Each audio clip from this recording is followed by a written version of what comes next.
Good evening to all. Today, this session, I would like to introduce not a new topic, but a very important topic. Basically, while think about palliative care patients. So today we're going to discuss about the wound management.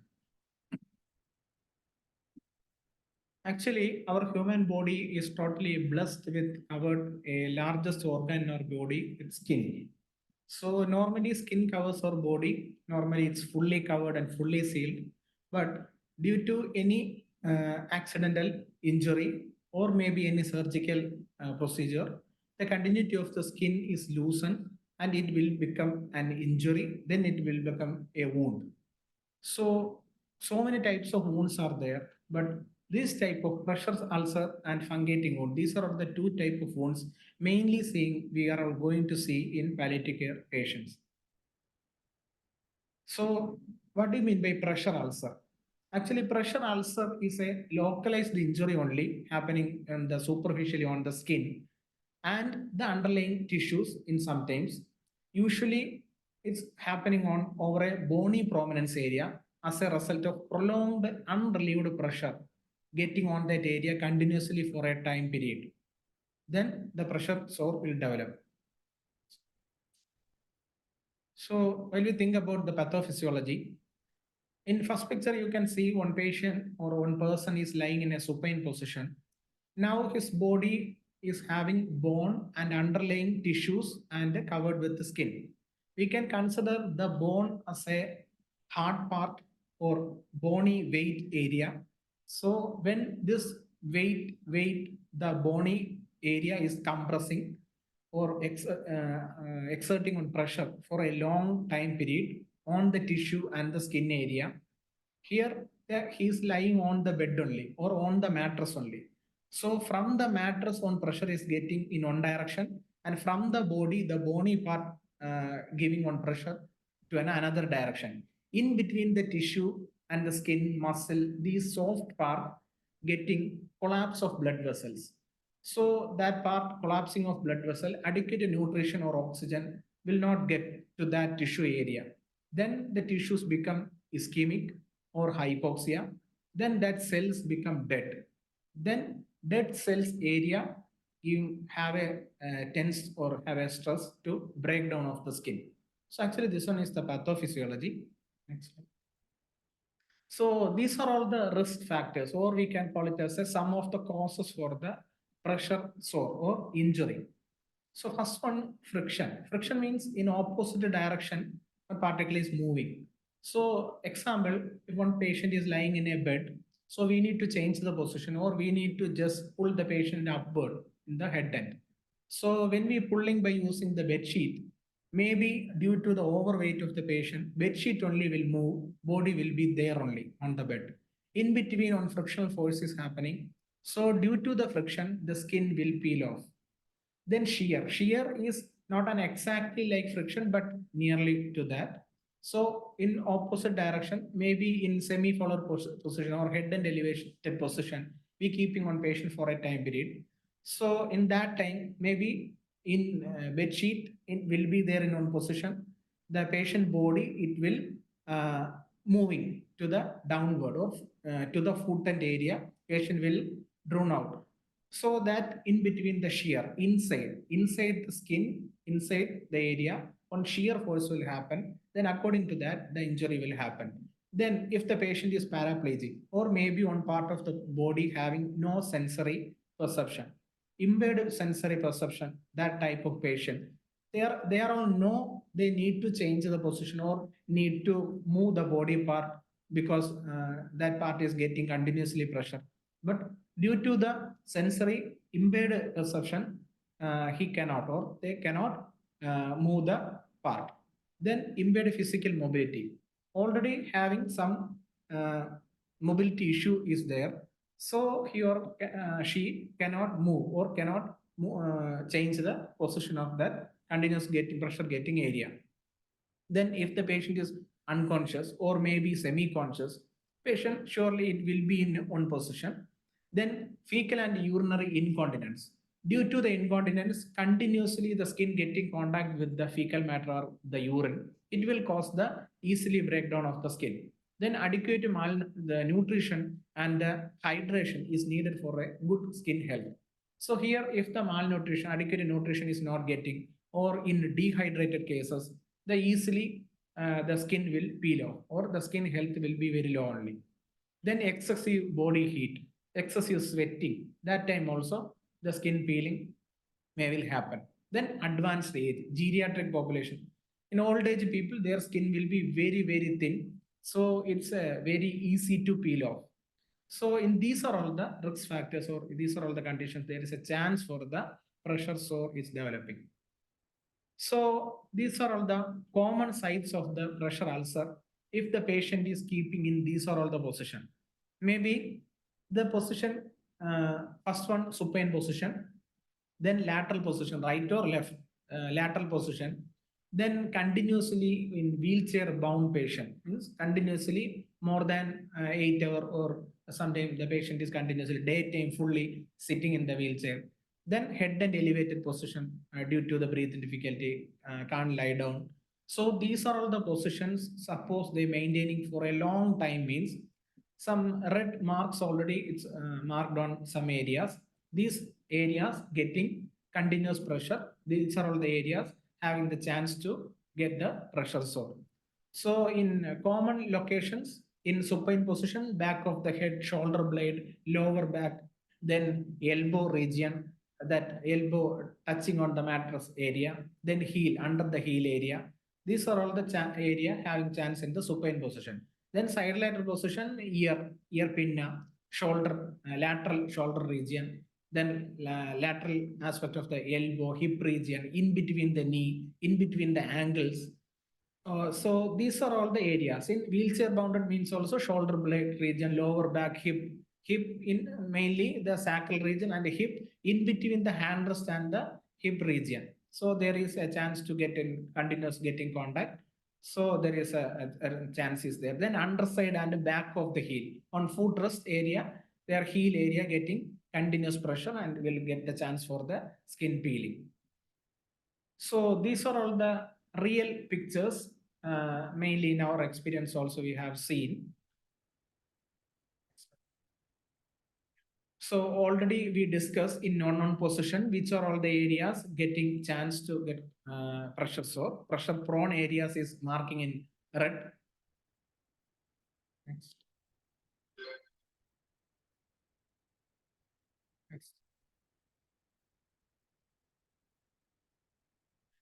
So then we can move to the stages of wound.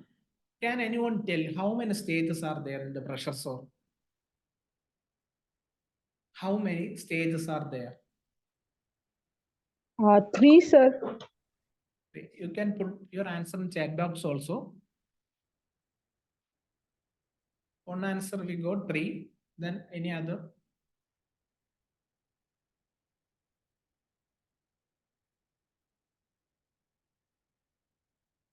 Okay, thank you.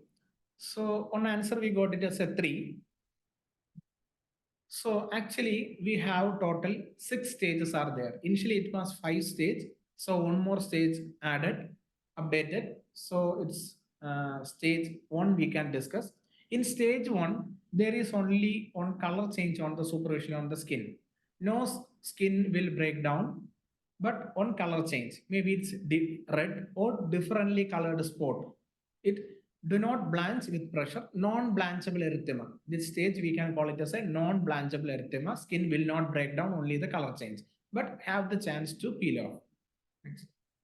In this stage, it's a partial thickness skin loss, means superficial skin only it will peel off or just open.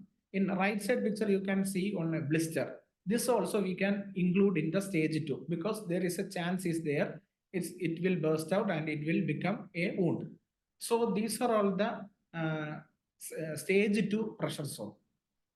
Then this one is the stage 3. In stage 3, actually not only just a skin peeling, full thickness ulcer.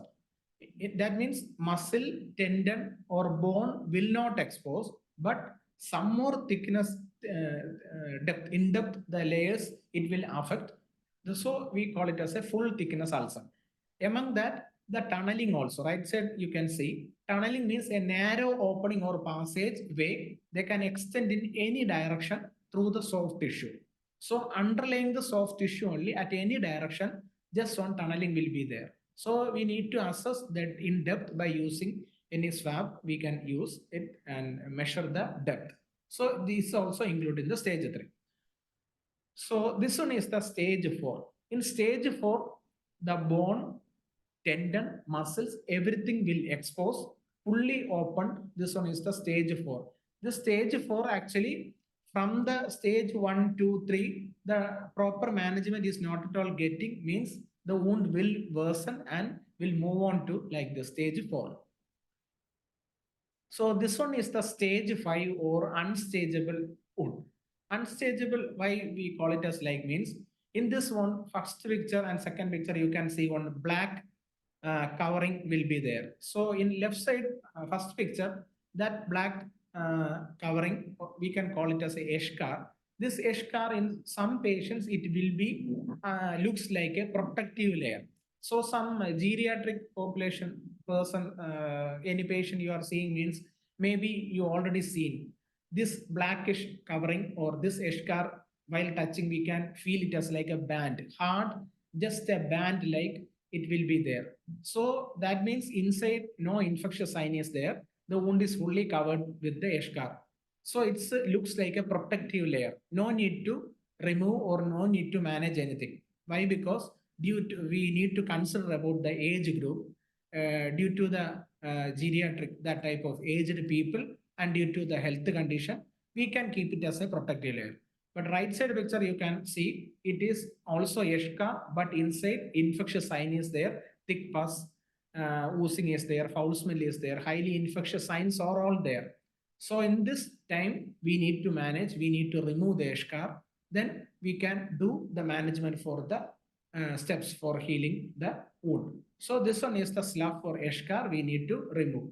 This covering is mainly is there. Why? That's why only we call it as unstageable wound. In this covering, we can't predict how much depth it will be. Completely the eschar removing means only we can measure the depth. Maybe it's stage 4, maybe it's stage 3. So we can't assess the stage with the eschar. That's why we calling it as a unstageable wound or stage 5. This one is the newly updated stage, stage 6. This one is deep tissue pressure injury. So this is also a non-blanchable deep red, purple or maroon discoloration due to the prolonged pressure is mainly caused due to the shear forces. So as like friction, the shear forces, internally the tissue it will damage.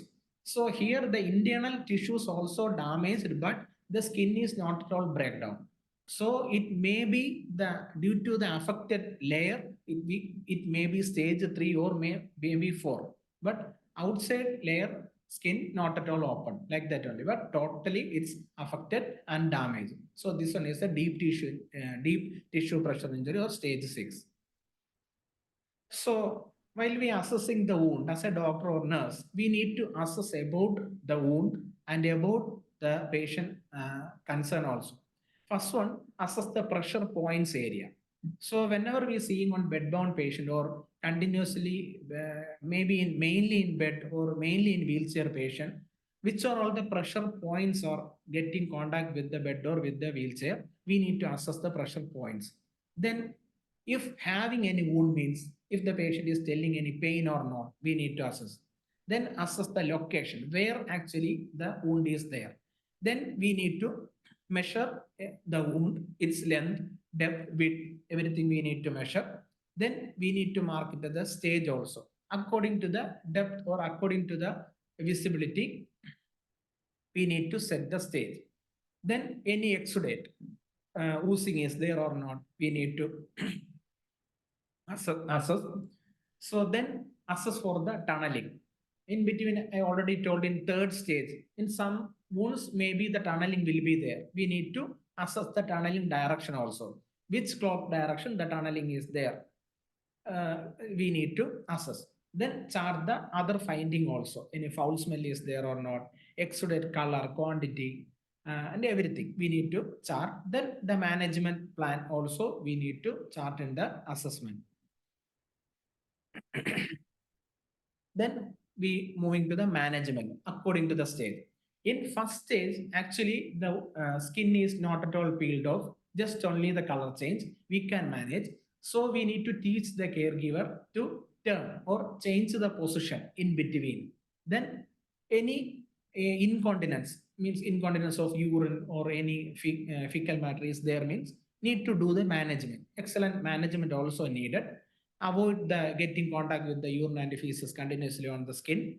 Then position changing also important. Then we can educate them to put the moisturizing. We advising petroleum jelly or bioline. They can put and give a nice massage on that area. Then stage 2. In stage 2, already the skin just peeled off. So the proper cleaning and dressing is needed. Only needed the clean with the normal saline and dressing is needed. So if it needed means bioline or that petroleum jelly, we can apply.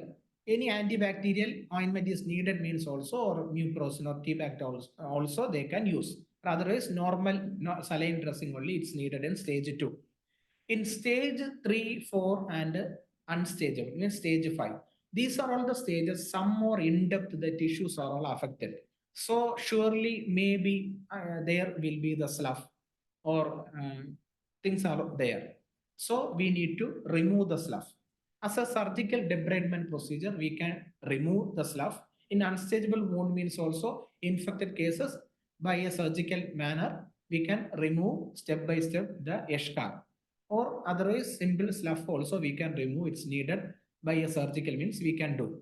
Then chemical debridement also we can do by using any ointment. Debrid is like any ointment we can use for the chemical debridement.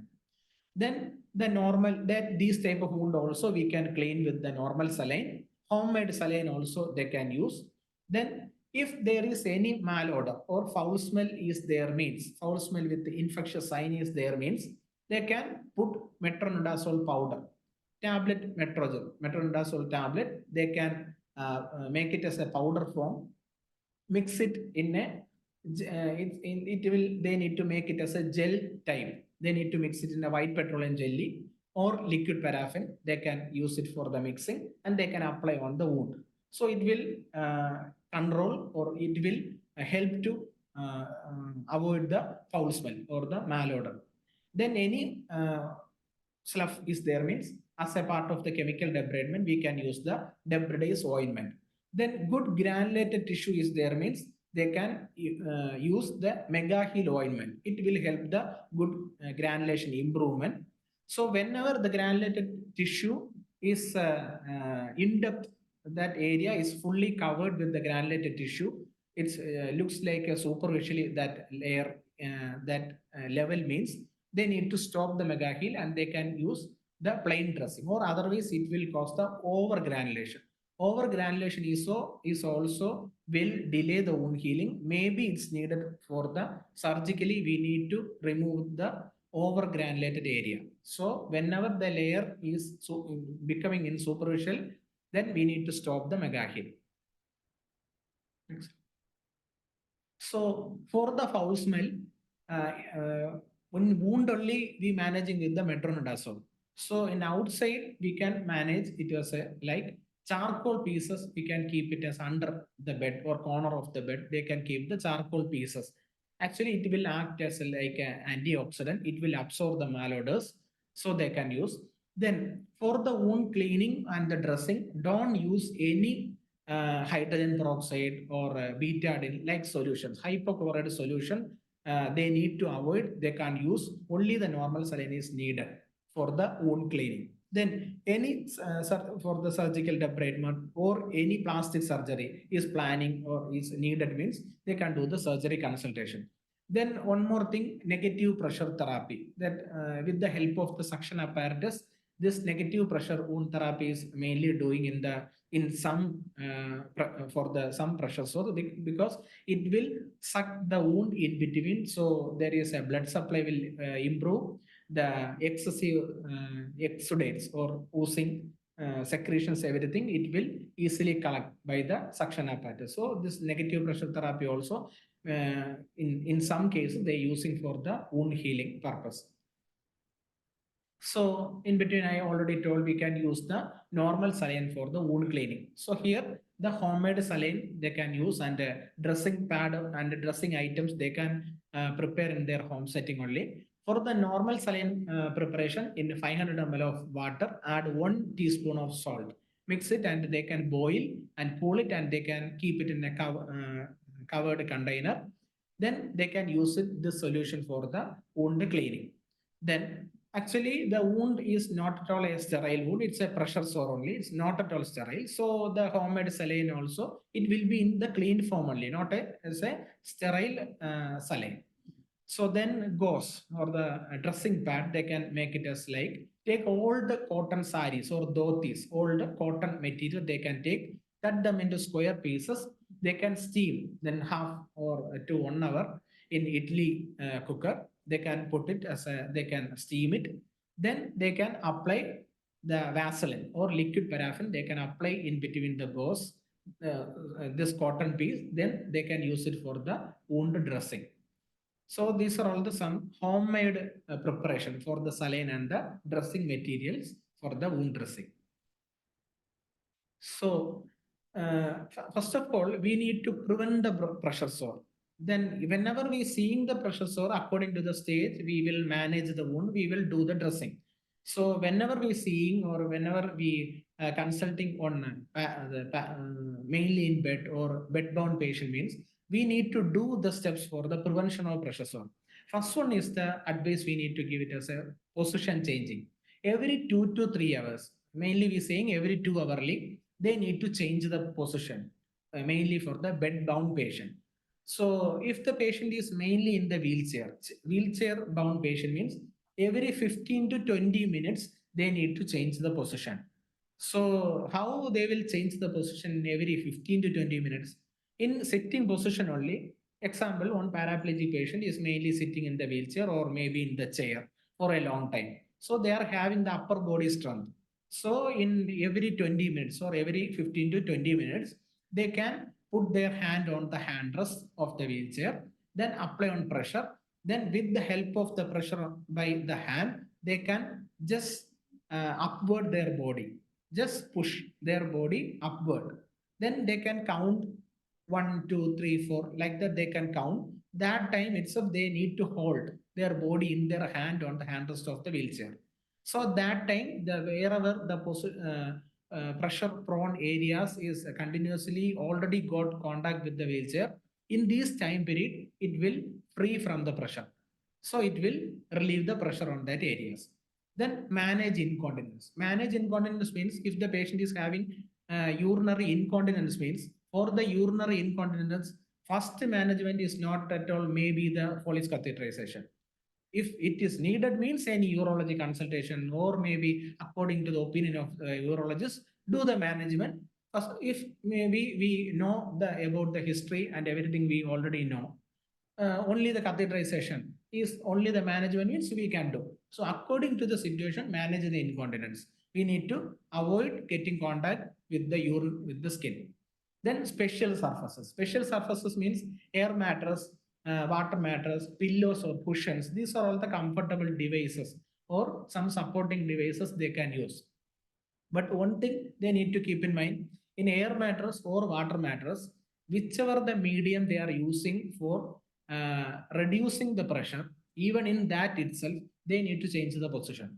So airbed or water bed is not at all a device to prevent the pressure sore. It will reduce the risk for the pressure sore only. In the airbed or in the water bed itself, they need to change the position every 2 hourly. Then in every position changing time, they need to hold in that position. So with the help of the pillows and cushions, with the support that we can maintain the position for the patient for a time period. Then adequate nutrition and hydration is very it's needed because nutritious food and hydration is needed for a good skin health. Then exercise also needed. Exercise means in range of more, maybe it's a simple range of motion exercise. So in this exercise already it's needed. Why? Because we need to prevent the unwanted contractures.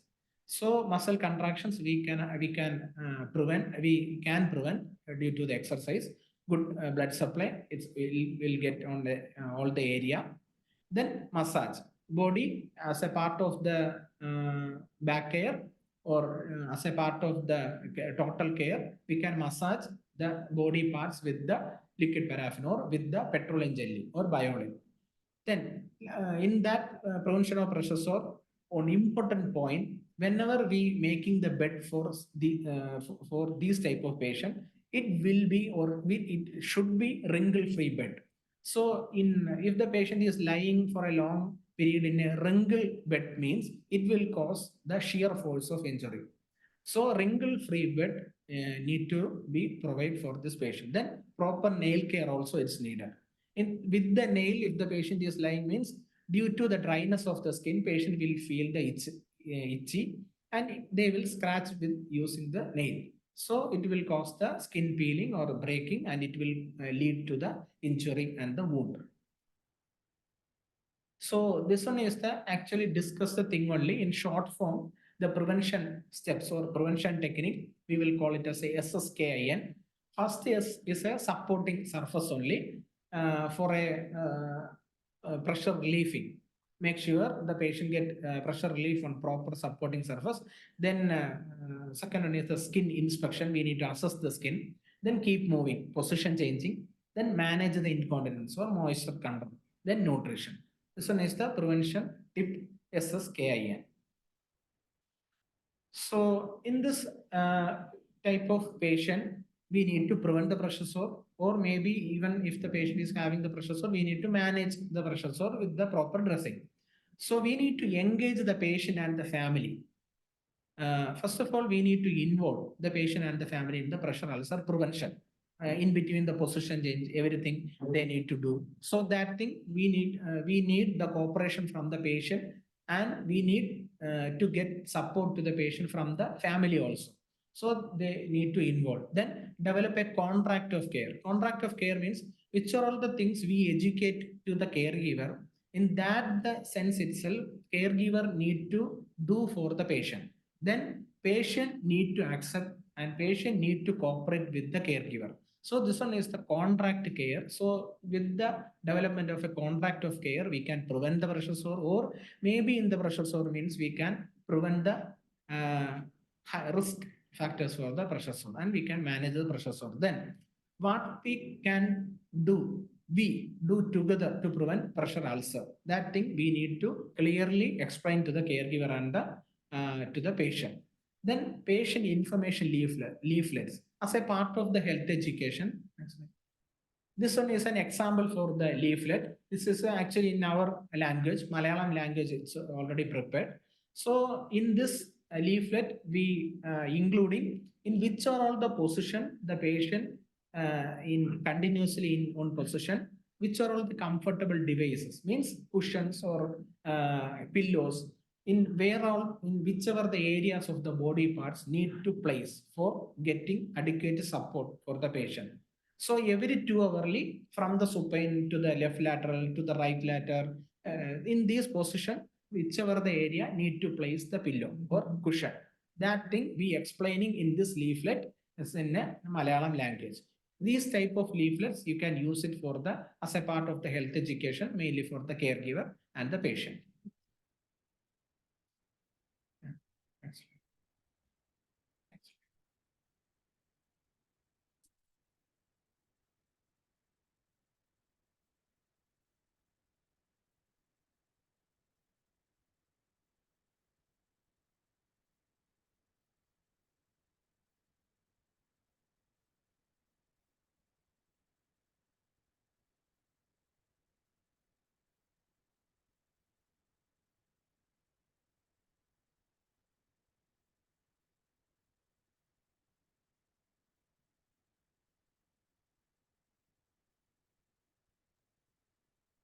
Sajan?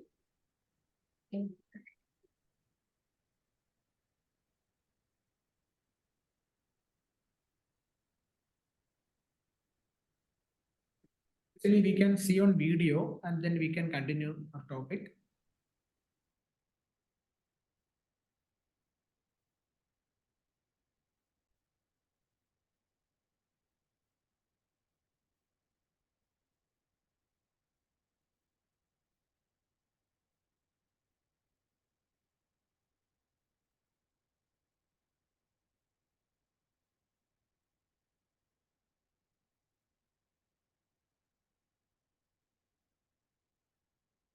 Hope you are seeing the video. So next we moving to the second part of the wound management, fungating wound or the cancer wound. So this one is a primary or a secondary malignant growth happening on the skin, which has ulcerated and it's a difficulty to heal. So this type of cancerous wound, we call it as a like a fungating wound. The term we using the fungating means it's not at all, it's an infection causing by a fungus, not it mean like that. So why we calling it like means it looks like a nodular fungus or cauliflower in shape. This type of wound looks like. That's why only we calling it as a fungating wound. So this type of wound, it will not heal. We need to maintain. We can do the dressing and do the maintenance till death. So when we moving to the pathophysiology for this wound also, it's developing as like a development of a non-tender skin, a simple non-tender skin or nodule will develop. Gradually, the nodule will become, the size will become increase, it will enlarge. Then according to the enlargement of the nodule, this, it will give a compression on the capillaries, and due to the compression, disruption of the capillaries and lymph vessels, in between the altered coagulation or disorganized circulation, in between the blood clot and in between the bleeding, it will happen. So due to the inadequate supply of oxygen to these tissues through these capillaries, it will become, tissue become hypoxic and the tissue become necrosis. Then gradually it will become, looks like this type of growth, this type of wound. So on another on also Marjolin's ulcer. Actually, Marjolin's ulcer is a type of a malignancy happening of the skin. Malignant changes on a chronic wound. Maybe in some cases as like burn, scar, pressure ulcer, or maybe venous leg ulcer. These type of ulcers, maybe in a chronic form, it will be, means some malignant changes, it will happen on the wound. So then it will become, call it as a Marjolin's ulcer. So for this pathophysiology, appearance may be as like a small mass in the wound. Initially, the wound, no pain will be there for the wound, but suddenly the pain, it will start. Then the changes in the character of the oozing, that exudate, their volume, their color, maybe its quantity, it will become changed. Then if we suggesting the biopsy, after the biopsy, we can confirm it as a Marjolin's ulcer.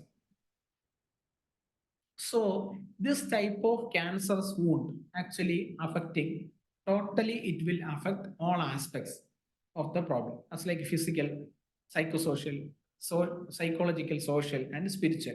For every aspect, this type of wound, it will affect a patient. First one, physically. Physically, in this type of patient, that wound having, surely it will having the pain, severe pain. Maybe malodor, foul smell will be there. Maybe the bleeding, it will happen. Maybe mild or severe bleeding, it will happen at any time. Then oozing, exudate. Maybe mild quantity or moderate or severe quantity, exudate will be there. Color also, it will be changed.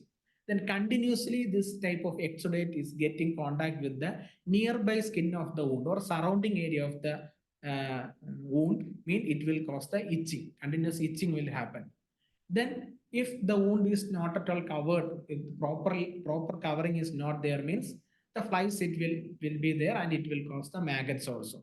Then with the wound, the communication difficulty also patient will feel in the physical problem. Then psychological problem. In psychologically, patient, what are the things they feel? First of all, whenever they are seeing their face or their body part in the mirror means altered body image. Their alteration, they evidently it's seen by the patient continuously. So psychology it will affect. Then their sexual life also it will affect. Then the denial and fear and anxiety. They will get the fear about the wound. Actually, the size gradually increasing. The look of the wound is it's again it's increasing. It's changing. So they will have the fear about what will happen in the next day or coming days. What will happen for the wound? Then they will feel the shame and guilt also. In some cases, example, if the patient using having or had the bad habit in using the pan masala or any tobacco item they are using, already they know or already some people's already explained to them some this type of disease it will occur. You need to stop or you need to control. So that time he or she didn't obey that thing. Now the things it will change. Now this type of fungating wound is developed. So due to that thinking, the guilt they will feel. Then shame also for facing others. Then social issues. The family, in the family itself, the patient will be isolated, maybe in the room or maybe in the corner of the house, because due to the foul smell and due to the ugly or bad look of that wound or that body part. Then social isolation from the family, maybe in social gathering, the other people or other relatives will not invite total family because their family members also being with the patient only. So socially they are isolated. Then social stigma or fear of contagion. Socially, they only will be there in the room because patient will feel I suppose not to see by others. I need to be in this area. Then effect on the family also. Totally it will affect. Small children means they are also can't go to nearby house or maybe can't go and play with the nearby friends. So that thing also will affect. Then effect on sexual relationship also. It will cause the marital disharmony. Then spiritual issue. Spiritually, maybe the person was or maybe had some habitus like active religious activity. They are all maybe very active. So with the wound, they can go to the temple or to the church. Then they can they need to stop everything. Religious their rights it will interfere. Then maybe they will think as like it will happen due to the punishment from the god. Then fear of impending death. In some cases, patient will think about their death. Some cases they will think about their dead body because after death, the body they need to keep the body to see by others in public view how others will look my body along with the wound. So that thing also may will in sometimes affecting the patient. Then assessment. Whenever the assessing the wound, here also wound location we need to assess the mobility area is there or not. It means accidental injury may will happen due to in between the traveling. So easily covering with the public view or not, we need to assess. Then wound appearance, how it looks like. Then surrounding skin also. Surrounding skin is totally protecting or having a good covering on the wound to avoid the getting contact from the exudates from the wound with the nearby skin area. So that thing we need to assess. If there is nothing means we need to explain or we need to educate them to do the proper dressing. Then potential for complication means any hemorrhage chance is there or not. Or many at any time major blood vessel will affect due to the wound. So at any time the bleeding it will happen. There is any chance or there or not. We need to assess. Then for this type of wound, the manage for the management, first one is we need to do the palliative symptom. We need to manage. First one is the reducing pain. So if the patient having the pain means we need to do the first management for reducing the pain. We need to after reducing the pain, we need to control the malodor. Foul smell or infection sign is there means we need to do the management. Then this type of exudate highly exudate or oozing out secretion is there means we need to do the management. Then bleeding chance or bleeding is there means we need to do the management for the bleeding. Then holistic care only needed, because here no family member or no staff, whenever we doing the dressing, no facial expression we need to keep it in our face while seeing with the patient, because with the facial expression maybe patient will feel bad on by himself or by herself. So that thing we need to keep in mind. Then empowering the patient and the family in the wound care. Why the wound actually not at all going to heal. We can manage only. We need to do the dressing properly and can manage till his or her death. So we need to empower, we need to encourage the patient and family to do the dressing properly. Then only with the proper dressing only we can maintain the quality of care of the patient. So in this type of wound, the criteria for the wound dressing, first one is our goal to maintain or to improve the quality of life through the symptom control. So empathetic care needed for mainly for this type of wound, because day by day the progression is happening. Disease progression is there. The wound appearance is more looks not fine. So empathetic approach they need, or otherwise they will feel very bad by the patient. Then provide a thorough bath before dressing. Before dressing, with the dressing pad, patient can take a thorough bath. So with the bath, the dressing pad will soak very will wet soak. Then after that, we doing dressing means we can easily remove the old dressing pad from the wound. So it's very helpful. So we need to tell them to take a thorough bath. Then if any pain medication, any analgesics they are taking for the pain management means before dressing, they can take the pain medicines. Then after controlling the pain, we can do the dressing. Then here also normal saline they can use for the cleaning for the wound. Then dressing, whichever the things we need to do, we not needed for doing the dressing, we can select it and can do the dressing. So for minimizing the pain or controlling the pain, deep pain they are telling us like aching, stabbing, or continuous pain. The reporting means systemic analgesics, pain medicines we can give for the controlling or minimizing the pain. In superficially, they are complaining pain as like a burning or pricking type of pain on the wound means we can use local application, lignocaine or bupivacaine, sensocaine, like these type of injections with proper dilution. We can use it on the wound before the dressing, and with the dressing also they can use it for the controlling the pain.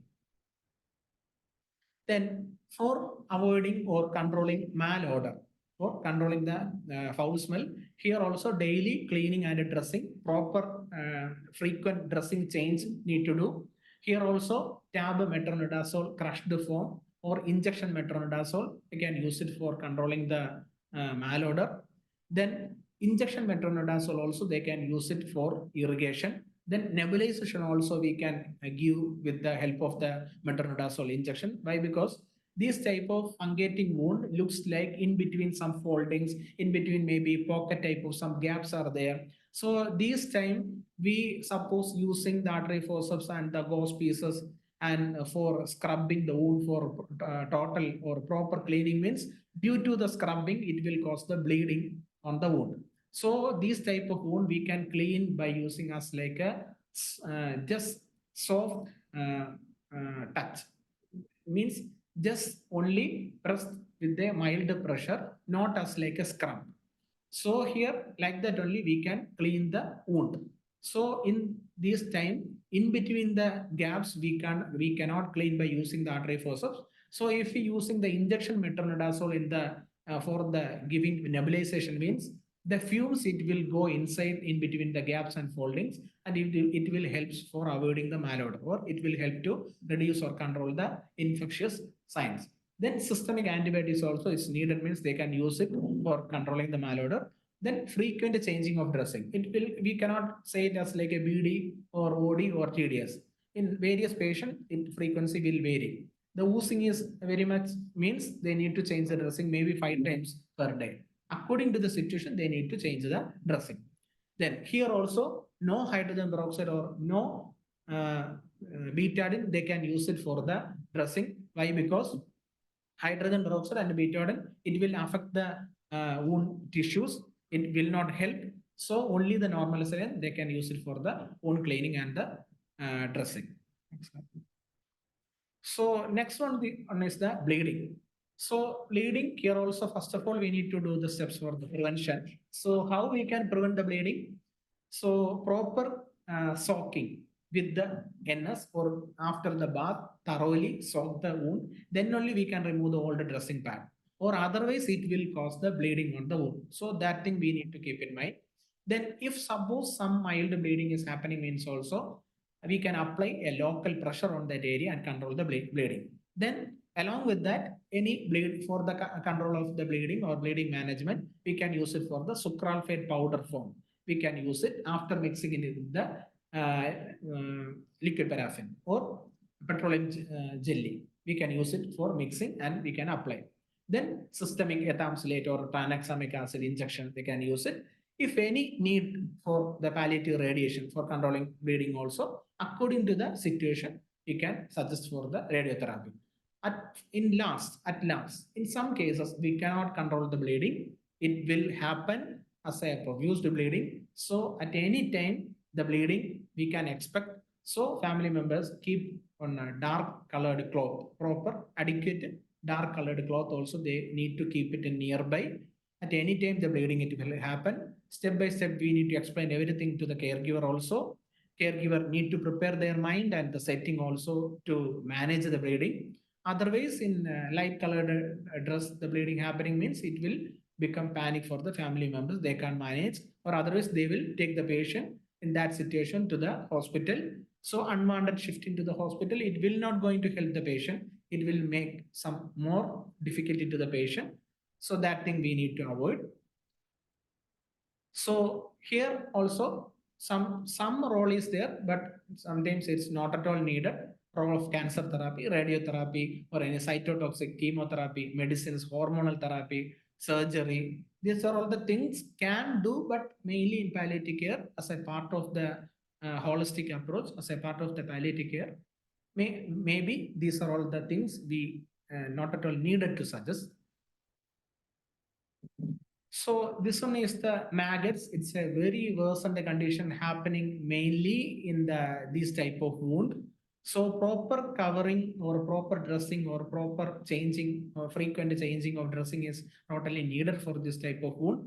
At any time, suppose the patient or the family not at all taking care about the wound or not at all covering the wound properly means in between the flies will be there on the wound and it will lay egg and it will happen as like maggots.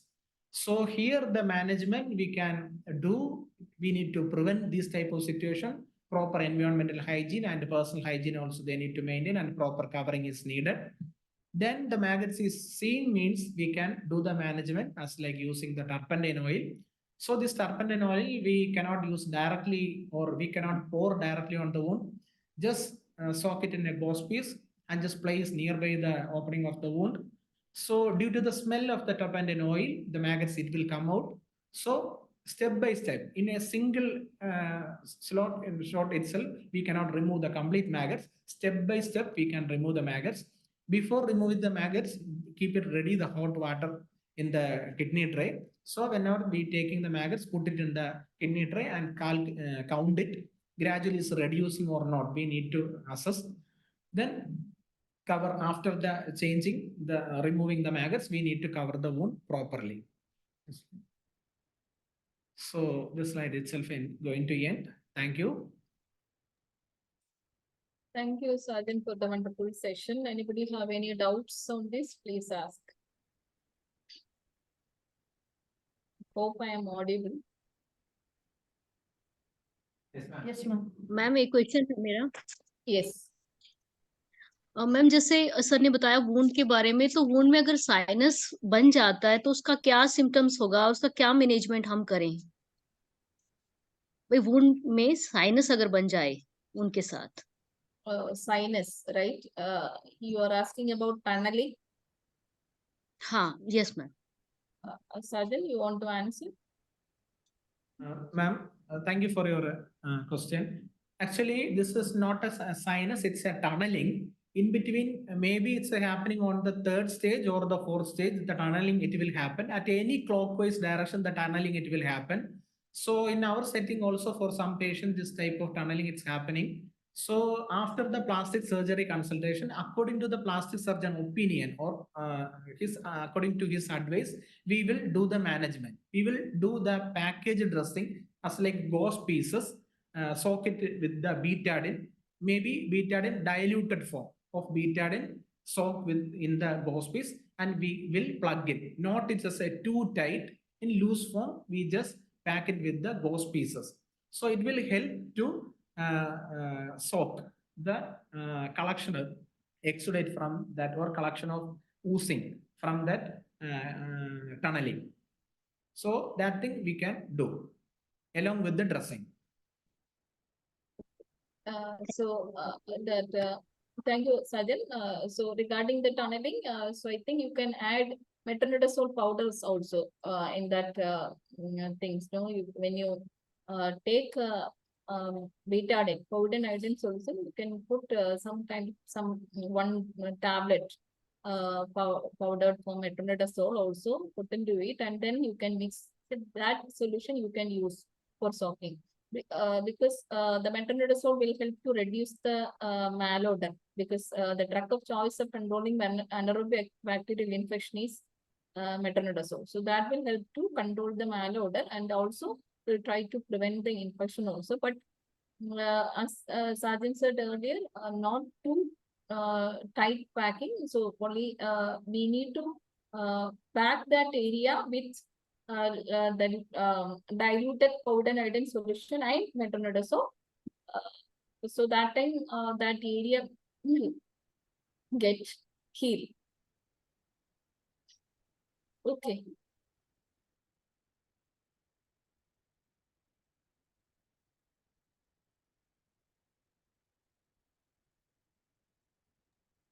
So the another question is, why not use powder iodine for the pressure ulcer?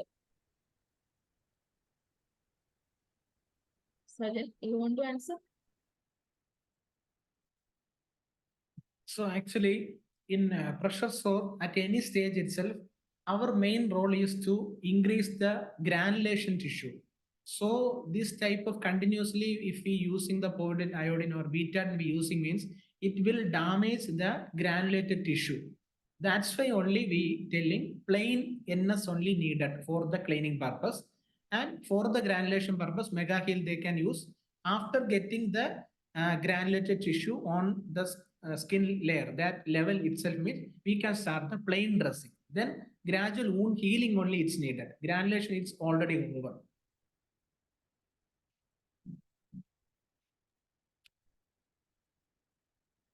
Sir एक question और है मेरा sir, wounds में suturing कब करना चाहिए और कब नहीं, इसके बारे में थोड़ा सा बताएं sir.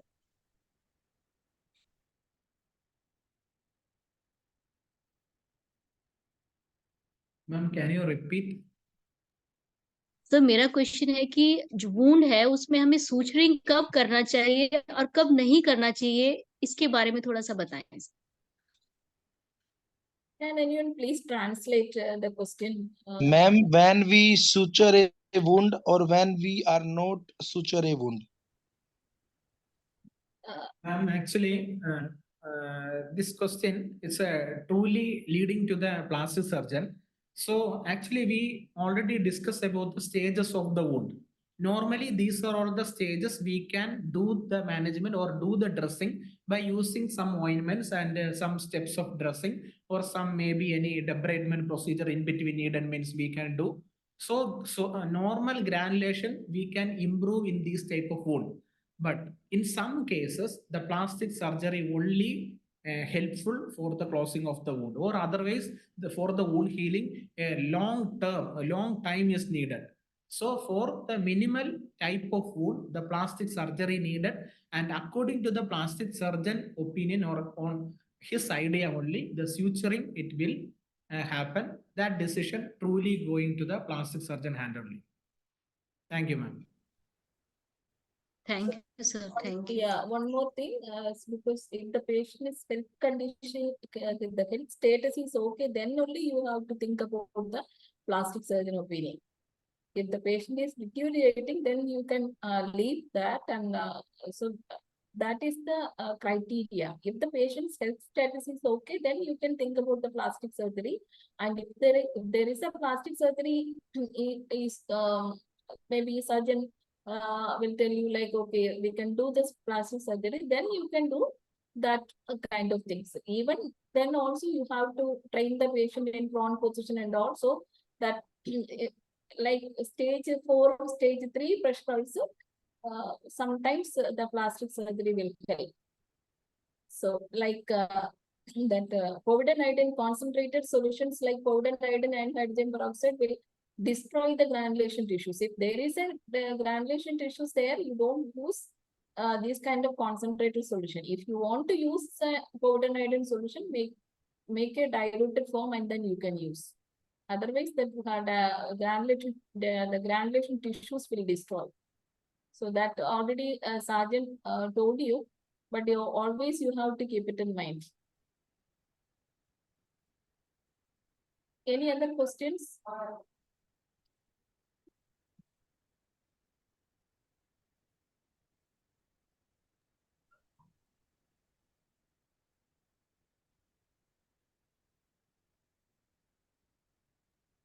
No, ma'am. No. So if you don't have any questions, we can wind up the session. We have learned many things today, as Sajan discussed today. In palliative care, mainly we have seen 2 different kinds of wounds, pressure ulcer and fungating wound.